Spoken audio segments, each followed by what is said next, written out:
काही महिलांची ते अस्वस्थ सुद्धा होत असताना पाहायला मिळत आहेत। त्यांच्यावरती डॉक्टरांकडून उपचार सुद्धा इथे सुरू आहेत आणि अशा पद्धतीने परळीमधलं हे 8 वाजता सकाळी सुरू झालेलं आंदोलन 8 तासानंतरही या ठिकाणी सुरू असल्याचं चित्र पाहायला मिळतं। नक्कीच मोठी त्या ठिकाणी गर्दी जमल्याचं सुद्धा आपण पाहतोय। दत्ता, वाल्मिकी कराडच्या कुटुंबियांचं हे आंदोलन आहे। इतरही मोठ्या संख्येनं लोक तिथे जमलेले आहेत। काही जणांना त्या ठिकाणी त्रास तब्येतीचा होत असल्याची सुद्धा माहिती आहे। अपडेट्स द्या अधिकचे।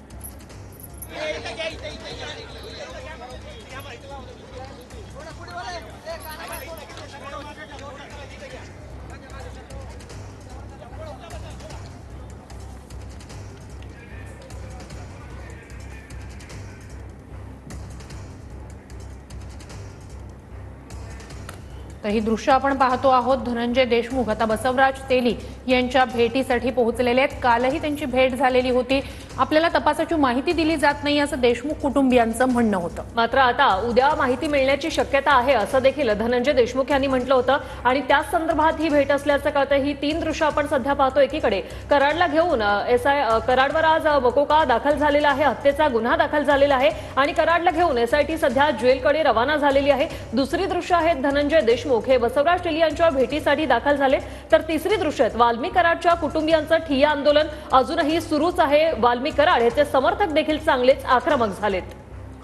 धनंजय देशमुख हे पुन्हा एकदा आज बसवराज तेली यांची भेट घेत आहेत। काल सुद्धा त्याच गोष्टीसाठी म्हणजे तपासाची माहिती दिली जात नाहीये, आमचं जे म्हणणं आहे ते ऐकून घेतलं जात नाहीये असं देशमुख कुटुंबियांचं म्हणणं होतं आणि म्हणूनच काल धनंजय देशमुख यांनी आंदोलन केलेलं होतं।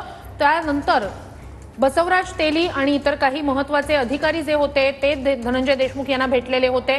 आज पुन्हा एकदा धनंजय देशमुख हे अधिकची माहिती बसवराज तेली यांच्याकडून आज दिली जाऊ शकते असं काल धनंजय देशमुख यांनी म्हटलेलं होतं आणि त्यानुसार आता धनंजय देशमुख बसवराज तेली यांच्या भेटीसाठी पोहोचलेले आहेत। या 3 महत्त्वाच्या घडामोडी वृषाली आपल्याला म्हणता येतील। एकीकडे कराडला घेऊन एसआयटी जेलकडे रवाना होते। कराडवर मकोका हत्येचा गुन्हा दाखल झालेला आहे।